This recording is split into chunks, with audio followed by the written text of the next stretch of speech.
સુરતના પોસ્ટ વિસ્તાર ઉગત રોડ પર ચાલતા દેશી દારૂના અડ્ડા પર કોંગ્રેસ કાર્યકરોએ જનતા રેડ મારીને ચકચાર મચાવી દીધી છે. મિની વીરપુર સોસાયટી પાસે મોડી સાંજે કાર્યકરો અચાનક ત્રાટકતા દારૂ પીવા આવેલા લોકોમાં અફરાતફરી મચી હતી અને મોટાભાગના દારૂડિયા બૂટ ચપ્પલ છોડીને ભાગી છૂટ્યા. સુરત શહેર કોંગ્રેસના કાર્યકરોએ જનતા રેડ અંતર્ગત ઉગત રોડ પર આવેલી મિની વીરપુર સોસાયટી પાસે ચાલી રહેલા એક દેશી દારૂના અડ્ડા પર ઓચિંતો છાપો માર્યો. સ્થાનિક રહીશોની ફરિયાદો છતાં પોલીસ દ્વારા કોઈ નક્કર કાર્યવાહી ન થતી હોવાનો આક્ષેપ કરીને કોંગ્રેસના કાર્યકરોએ જાતે જ મોરચો સંભાળ્યો હતો. કાર્યકરોએ પોતાના મોબાઈલ ફોન ઓન કરીને વિડીયો શૂટિંગ કર્યું અને અડ્ડા પર ત્રાટક્યા. ગળામાં કોંગ્રેસના ખેસ પહેરીને જ્યારે કાર્યકરો અચાનક પહોંચ્યા ત્યારે ત્યાં દારૂ પીવા આવેલા લોકોમાં ભારે અફરાતફરી મચી.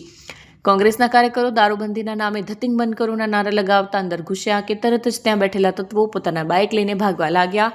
કેટલાક તો બૂટ ચપ્પલ પહેર્યા વગર જ દોડી ગયા હતા. રેડ દરમિયાન કોંગ્રેસના કાર્યકરોએ અડ્ડા પરથી દેશી દારૂની બોટલીઓ જપ્ત કરી. કાર્યકરોએ ત્યાં હાજર બુટલેગરને જાહેરમાં ખડખડાવ્યો. કોંગ્રેસના નેતાઓએ આક્ષેપ કર્યો હતો કે પોલીસની મિલીભગત વગર આટલી મોટી સોસાયટીની સામે અડ્ડો ચાલવો અશક્ય છે. જો કે ત્યાં સુધીમાં મોટાભાગના દારૂડિયા ભાગી ગયા અને એક બુટલેગરની અટકાયત કરાઈ.